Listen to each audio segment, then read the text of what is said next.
Hello बच्चों, आज सुबह की क्लास में हमने आपको कंप्यूटर नोट्स में शॉर्टकट A to Z भेजे थे, जिसमें से कुलदीप और अभिषेक बच्चों ने नोट्स लिखकर मुझे भेजा। आशा करता हूँ और भी सभी बच्चे अपने कार्य को पूरा करेंगे। चलिए आज आपको हम समझाते हैं shortcut A to Z। Shortcut A to Z क्या होते हैं? एक बड़े से कार्य को छोटे से समय में करना शॉर्टकट होता है। तो इसी तरीके कंप्यूटर में जैसे टाइम कम लगे, कंप्यूटर इसीलिए मेन बनाया भी गया है कि समय को बचाए। तो इसी तरीके हम शॉर्टकट का यूज़ करके समय को बचा सकते हैं और बड़े से कार्य को छोटे समय में कर सकते हैं। जैसे कंट्रोल प्लस ए से सेलेक्ट ऑल होता है। इसका अर्थात ये मतलब है, जैसे आपको 1000 सॉन्ग सेलेक्ट करने हो तो चाहे तो आप 1000 बार क्लिक कर लीजिए, या तो कंट्रोल ए करके एक बार में 1000 सॉन्ग सेलेक्ट कर लीजिए, 1000 या इससे ज़्यादा।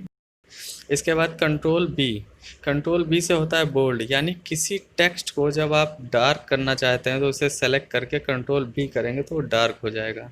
फिर कंट्रोल प्लस सी से होता है कॉपी का मतलब है कि जैसे हमें एक सॉन्ग है उसको डबल करना है तो कंट्रोल सी से कॉपी कर देते हैं। और इसके साथ बता दें, कंट्रोल वी का यूज़ होता है। कंट्रोल वी का मतलब पेस्ट, तो यानी कंट्रोल सी से कॉपी होगा, पेस्ट कंट्रोल वी से पेस्ट, यानी उसका डुप्लीकेट आ जाएगा। कंट्रोल प्लस डी डुप्लीकेट भी होता है, फ्रंट डायलॉग बॉक्स भी होता है। तो दोनों ही याद रखिएगा, फ्रंट डायलॉग बॉक्स भी होता है, डुप्लीकेट भी होता है, किसी भी पार्ट का डुप्लीकेट दे देगा। कंट्रोल प्लस ई अलाइनमेंट सेंटर, आप सेंटर याद रखिएगा। कोई भी टेक्स्ट है, जैसे रिज्यूम बनता है तो रिज्यूम सेंटर पे लिखा होता है, तो इसको हेडिंग सेंटर पे करने के लिए आपको क्या करना है, कंट्रोल ई। कंट्रोल एफ से फाइंड होता है। जैसे आपने सुना होगा, हज़ारों बच्चे पास होते हैं हर साल एग्ज़ाम में, तो उनका रिज़ल्ट फाइंड कैसे होता है आसानी से। जैसे आपको ए नाम के बच्चे फाइंड करने हैं या किसी नाम का बच्चा, तो उसे लिख के अगर फाइंड करेंगे तो आसानी से ढूंढ देता है कंप्यूटर। कंट्रोल एफ शॉर्टकट होता है। फिर इसके बाद control G group and go to, main है आपका गो टू का कार्य होता है। जैसे आपने 100 लाइनें लिखी हैं, 100 लाइनें लिखने के बाद कोई कह रहा है 97 नंबर लाइन में करेक्शन करना है, तो आप गिन के तो करेक्शन करेंगे नहीं, तो आप कंट्रोल जी करके 97 नंबर डाल के गो टू कर सकते हैं। कंट्रोल एच रिप्लेस, सपोज़ करिए आपने कॉलेज के नाम एप्लीकेशन लिखा, तो उस कॉलेज का नाम बार बार यूज़ होगा एक एप्लीकेशन में। अब कोई कह रहा है वो एप्लीकेशन कॉलेज की जगह कॉलेज नहीं है, वो एक स्कूल है, तो अब आपको हर कॉलेज की जगह स्कूल चेंज करना है, तो आप कंट्रोल एच का यूज़ करिए। जहाँ जहाँ कॉलेज लिखा है ऊपर लिखेंगे कॉलेज, नीचे रिप्लेस में स्कूल कर देंगे, और रिप्लेस ऑल करते ही जहाँ जहाँ कॉलेज लिखा होगा वहाँ स्कूल हो जाएगा। इटैलिक यानी किसी भी शब्द को हम तिरछा यानी इटैलिक कर सकते हैं।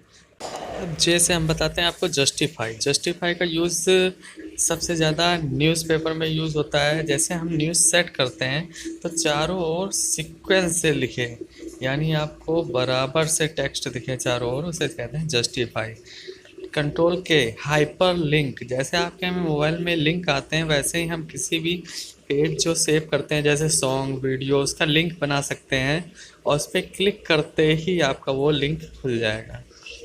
कंट्रोल एल अलाइनमेंट लेफ्ट, यानी लेफ्ट साइड से अगर आप लिखना चाहते हैं तो अलाइनमेंट कंट्रोल एल करेंगे। लेफ्ट से ऑलरेडी लिखता है तो इसलिए करना नहीं पड़ता ज़्यादा। कंट्रोल एम न्यू स्लाइड, इसका पीपीटी में यानी पावर पॉइंट में यूज़ होता है। कंट्रोल न्यू स्लाइड बनाने के लिए होता है, क्योंकि उसमें स्लाइड वर्क ज़्यादा होता है। कंट्रोल एन न्यू डॉक्यूमेंट, यानी कोई भी वर्क आप कर रहे हैं तो उसे न्यू पेज ओपन करने के लिए। कंट्रोल ए ओपन करके कोई भी फाइल ला सकते हैं हम। कंट्रोल पी प्रिंट करने के लिए, किसी भी डॉक्यूमेंट को प्रिंट करने के लिए। कंट्रोल क्यू क्विट, वैसे इसका टैली में ज़्यादा यूज़ होता है, टैली क्लोज करने के लिए कंट्रोल क्यू से। कंट्रोल आर राइट अलाइनमेंट, इसका यूज़ अच्छा होता है। जैसे कोई एप्लीकेशन लिखते हैं तो राइट साइड में नाम देना है या कुछ, तो हम कंट्रोल आर का यूज़ करेंगे तो आर राइट साइड से लिखेगा, जैसे उर्दू लिखी जाती है राइट साइड से, सेम उसी तरीके। कंट्रोल एस से सेव होता है, कोई भी डॉक्यूमेंट हम सेव कर सकते हैं। कंट्रोल टी से न्यू टैब, ठीक है।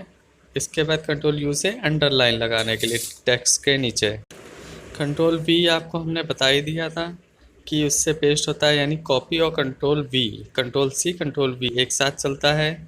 उसके बाद आपको बता दें W क्लोज द विंडो, यानी कोई भी आपने वर्क ओपन कर रखा है वो क्लोज कर देगा। कंट्रोल X जैसे एक सॉन्ग आपको कंप्यूटर से हटा के दूसरे कंप्यूटर में डालना है तो कट करिए, यानी किसी भी डॉक्यूमेंट को कट करना होता है। उसके बाद control Y redo redo, control Z से और कंट्रोल वाई दोनों सेम प्रोसेस है, बस अलग ये है कंट्रोल वाई से क्या होगा, गई चीज़ वापस आएगी, और जेड से आप एक स्टेप पीछे को आगे लाते हैं, और रेडो से गई हुई स्टेप को फिर लाते हैं। यानी समथिंग दोनों सेम वर्क करते हैं, बस अलग अलग यूज़ है। गई चीज़ को लाने के लिए लाने, और जो चीज़ आ गई उसको वापस फिर रिटर्न करने के लिए दोनों रेडो एंडो का यूज़ होता है। तो आपको समझ में आ गया होगा शॉर्टकट A to Z। बाकी वीडियो देख के सुन के समझिए, बाकी इसका लैब प्रैक्टिस भी हम डालेंगे वीडियो जल्दी ही, जिससे आपको आसानी से समझ में आ जाए।